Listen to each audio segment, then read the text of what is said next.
यात्रा ने बहुत तकलीफ में डाल दिया है प्रधानमंत्री नरेंद्र मोदी को। बहुत सारे सवाल, 49 क्वेश्चंस यानी 49 सवाल तैयार किए गए हैं जो मोदी जी के सामने रखे जाएंगे अमेरिका में जब प्रधानमंत्री नरेंद्र मोदी होंगे। और ये जो आप कल 17 सिविल सोसाइटीज के सामाजिक संगठनों के लोगों का हम जिक्र कर रहे थे जो प्रधानमंत्री नरेंद्र मोदी को आप राजकीय भोज में मत बुलाइए कहा गया है जो बाइडेन से, उनकी सरकार से।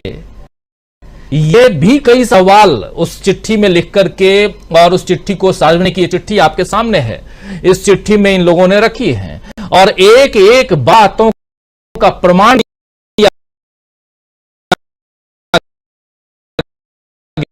गया है।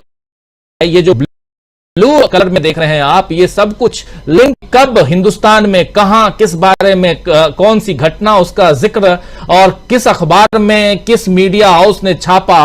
और दुनिया के, ये ऐसा नहीं है कि हिंदुस्तान के कुछ अखबारों, ये दुनिया के अलग अलग अखबारों का जिक्र है इसमें। तो सारे तथ्यों के साथ ये 17 सिविल सोसाइटीज के लोगों ने चिट्ठी लिखी है और 49 अलग सवाल लिख कर रखे गए हैं, आइडेंटिफाई करके रखे गए हैं कि इन सवालों का जवाब प्रधानमंत्री नरेंद्र मोदी को देना होगा, जिसमें भारत की जो वर्तमान स्थिति है उसके बारे में तो चर्चा होगी ही।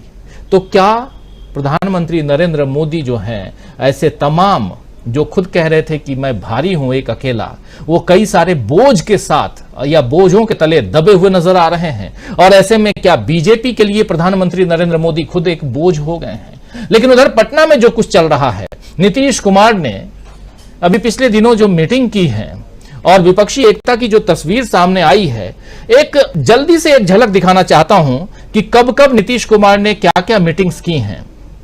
अगर वो झलकियां अगर आ जाएं स्क्रीन पे तो ले आइए। कब किससे मुलाकात हुई है राहुल इनकी, नीतीश कुमार की, जरा हाँ नीचे का भी हटा लीजिए, हेडलाइंस हटा लीजिए। नीतीश कुमार की मुलाकातें देखिए। पहली मुलाकात 31 अगस्त 2022 को तेलंगाना के सीएम और टीआरएस, जो अब बीआरएस हो गया है, नेता केसीआर के साथ हुई। अगली मुलाकात ये 31 अगस्त 2022 की, यहां से सुगबुगाहट शुरुआत होती है।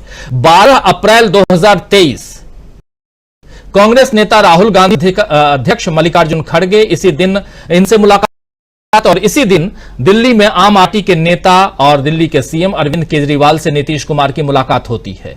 इसके बाद आगे बढ़िए और हम देखते हैं कि 24 अप्रैल को, 12 अप्रैल 2023 को पश्चिम बंगाल की मुख्यमंत्री और तृणमूल कांग्रेस की प्रमुख ममता बनर्जी से मुलाकात होती है। और इसी दिन इधर उत्तर प्रदेश के पूर्व मुख्यमंत्री और समाजवादी पार्टी के नेता मुखिया अखिलेश यादव से उनकी मुलाकात होती है नीतीश कुमार की। 9 मई 2023 को ओडिशा के मुख्यमंत्री और बीजू जनता दल के प्रमुख नवीन पटनायक मुलाकात करते हैं नीतीश कुमार। ये तमाम मुलाकातें इसलिए यहां सामने रख रहा हूं दोस्तों, इसलिए क्योंकि विपक्षी एकता की तरफ कैसे बढ़ रही है, ये पूरी की पूरी प्लानिंग कैसे इन लोगों ने की है वो सामने आ जाए।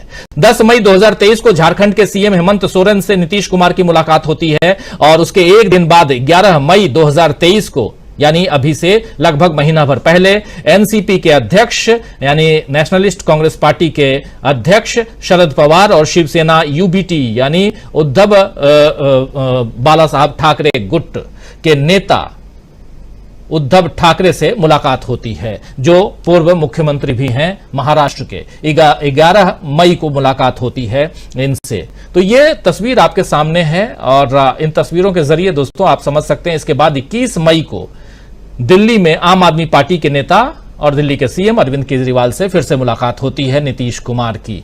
मुलाकातों का जो काम है ये कर रहे हैं नीतीश कुमार और इसके साथ साथ विपक्षी एकता की अब अगली मुलाकातें, बातें, बैठक, एक ही बैठक वो 23 तारीख को होने वाली है, 23 जून को होने वाली है पटना में। ये आपके सामने इसलिए रख रहा हूं कि इससे अब आपको पता चल जाएगा कि कैसे अंदर खाने तैयारी हो रही है। धनंजय कुमार जी, आपके पास आना चाहता हूं। धनंजय जी, बहुत सारी बातें थोड़ा रखना जरूरी था क्योंकि कुछ तथ्यात्मक ढंग से आप लोग हम पहुंचे हमारे दर्शकों के बीच कि क्या कुछ चल रहा है। देखिए, पटना में जो बैठक हो रही है और उसकी सुगबुगाहट शुरू हुई और उसके साथ साथ आप देख रहे हैं कि तमाम जो एनडीए के घटक दल थे जो इनसे छिटक गए थे, बिदक गए थे, उनको अब अपने खेमे में लाने की कोशिश होने लगी।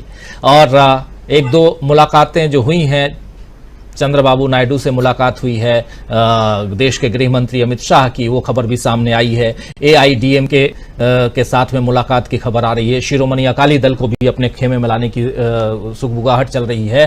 तो यानी कि कहीं न कहीं ये डर, ये भय सामने नजर आ रहा है। आपके पास आऊं, लेकिन स्वागत करना चाहता हूं आपसे पहले हमारे साथी वरिष्ठ पत्रकार प्रशांत टंडन जी जुड़ गए हमारे साथ। प्रशांत जी, आपका स्वागत करता हूं इस कार्यक्रम में।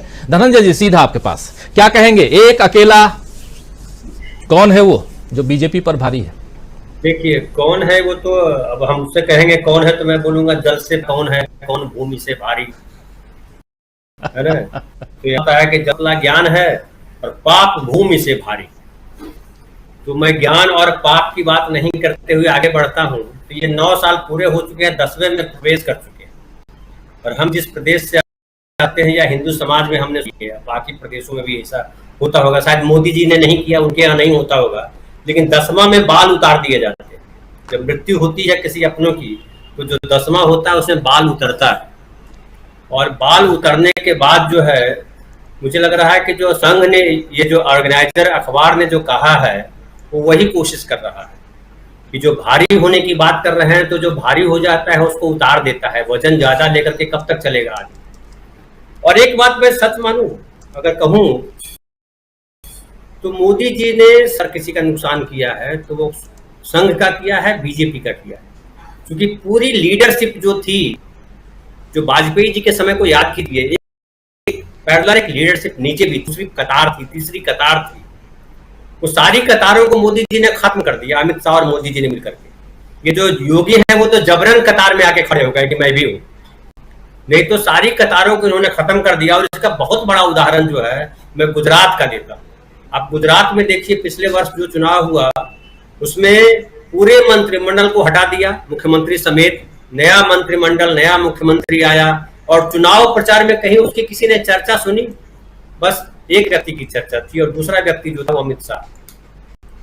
तो कांग्रेस का तो फायदा हुआ है। कांग्रेस का फायदा इस तरह हुआ है कि जब दो पक्ष हैं और एक पक्ष अति कर दे, अतिवादिता का शिकार हो जाए, तो फिर जो है उनके साथ लोग जो है छिटकने लगते हैं।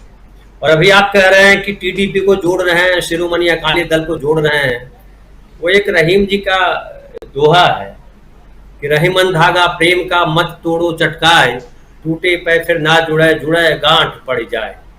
तो अब जो है शिरोमणि अकाली दल से जुड़िए या टीडीपी से जुड़िए या किसी से जुड़िए, तो गांठ पड़ जाएगी। और जब गांठ पड़ जाती है तो रिश्ता में वो तरलता नहीं रहती। जो पहले तरलता थी, वो नीतीश कुमार के साथ क्या बना सकते हैं? नहीं बना सकते। और मैं एक और बात कहूं जो बड़ी जरूरी है कह देना, 23 जून को जो पटना में विपक्षी पार्टियों का, विपक्षी दलों का जो होने जा रहा है सम्मेलन, नीतीश कुमार ये 2014 से कर रहे हैं कोशिश।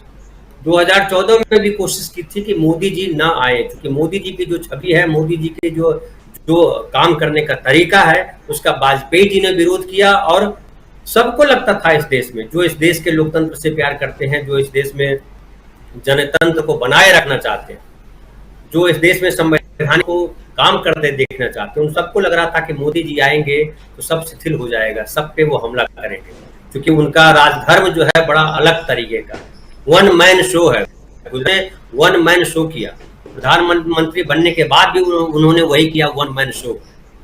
तो नीतीश कुमार ने अब जो किया है वो देख लीजिए, ये है कि समाजवादियों ने ही बीजेपी को बनाया।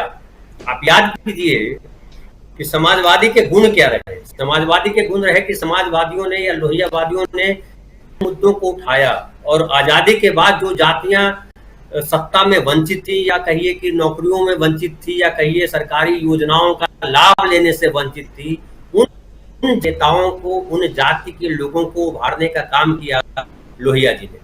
उन जाति के लोगों को उभारने का काम किया समाजवादियों ने। और ये जो नीतीश कुमार, उसी के प्रोडक्ट। इसके पहले आप कल्याण सिंह को देखिए, बीजेपी में भी कल्याण सिंह को जिस तरह से संघ के लोगों ने आगे बढ़ाया, वो उसी का नतीजा था। इस संघ पता था कि अगर हमको घुसना है पैठ कांग्रेस से इतर, तो हमको समाजवादी रास्ता चुनना पड़ेगा, और वो रास्ता उन्होंने।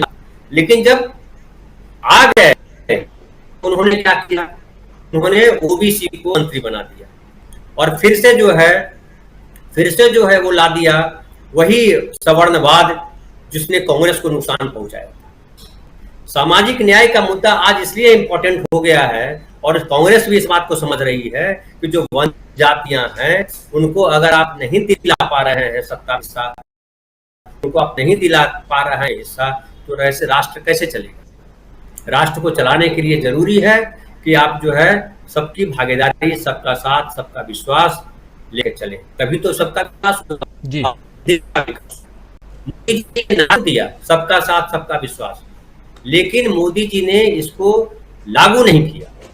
मोदी जी ने वही लागू किया जो संघ ने कहा, और संघ ने कहा कि इस देश को हिंदू राष्ट्र बनाना है, इसलिए उन्होंने जो संसद भवन का उद्घाटन किया उसमें जो है मठ मंदिर ले आए, उसमें जो है अखंड भारत का फोटो लगा। धनंजय जी की आवाज कट रही है, धनंजय जी को रोकना चाहूंगा। आगे धनंजय जी प्लीज बोलिए। मेरी आवाज नहीं आ रही है?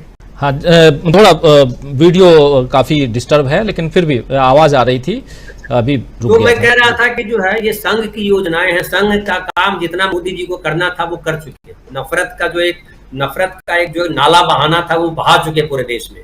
अब ये जो गटर मीडिया कह रहा है कि मोदी जी का डंका बज रहा है विदेश में, देश में तो डंका बज नहीं रहा। देश में तो देखिए सारे विपक्ष उनके खिलाफ खड़े हो रहे हैं, तो देश में डंका बज रहा है ऐसा मीडिया बोलेगा तो एकदम सामने सामने झूठा साबित हो जाएगा। और बिहार के नेता जो कहते हैं कि बड़का झूठा पार्टी है, तो बड़का झूठा पार्टी तो देश में साबित हो चुकी है। अब विदेश में जो डंका बजाने की बात कर रहे थे वो भी खोखला साबित हुआ कि भाई वहां तो राहुल गांधी गए, जब राहुल गांधी नहीं तो विदेश में जंगल में मोर नाचा किसने देखा, वो तो वही दिखाते थे, मोदी मोदी मोदी करने वाले लोग दिखाते थे जो भाड़े पे आते हैं।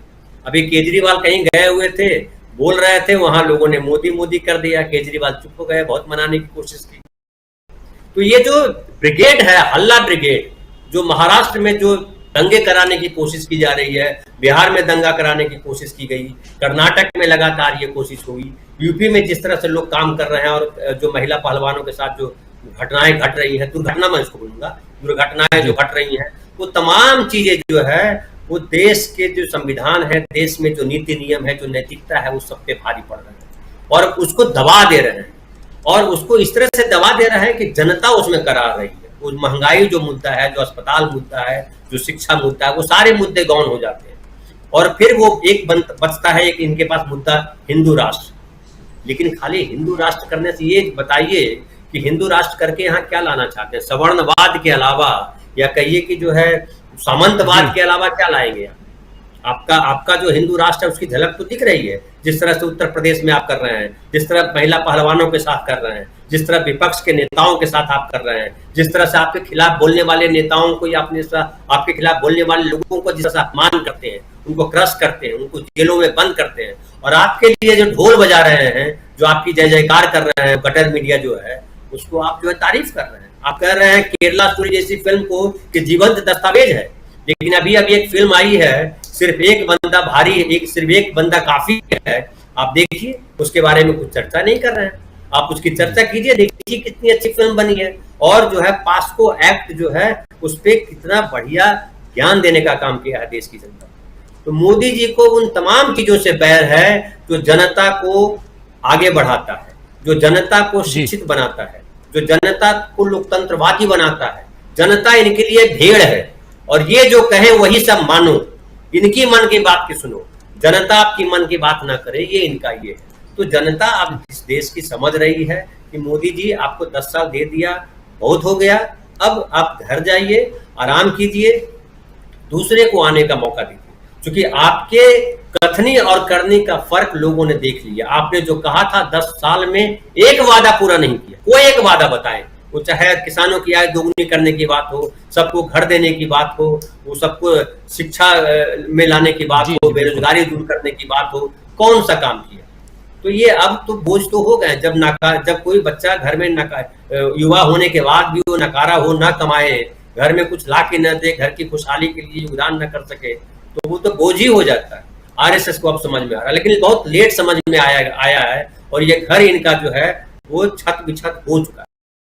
अब बचाने से बच नहीं है, और जो विपक्ष की जो एकता बन रही है, जो 23 जून को वहाँ सम्मेलन होने वाला है, इसका बहुत भारी असर है, दूरगामी असर है। और ये 23 जून और 2023 दोनों भारी पड़ने वाला है मोदी जी पे, ये लिख लीजिए जी। 23 जून और 2023, 23 जून 2023, जी बिल्कुल सही आपने जोड़ा है, ये अच्छा याद दिलाया आप। आखिरी सेंटेंस आपका बहुत शानदार है धनंजय जी, याद रखेंगे, हम कई बार चर्चा में इसका जिक्र जरूर करेंगे। 23 जून 2023, तो दोस्तों आप लोग भी याद रखिएगा 23 जून 2023 बहुत अहम है। प्रधानमंत्री नरेंद्र मोदी अमेरिका में डंका बजवाएंगे और इधर विपक्षी दल पता नहीं क्या करेंगे। 2024 की तैयारियों के लिए कितनी सीटों पर एक मत होंगे, एकजुट होंगे, और हालांकि ये डंका लंका बहुत सारी चीजें बोलते हैं लोग, मैं यहां बोलना नहीं चाहूंगा। खैर, आना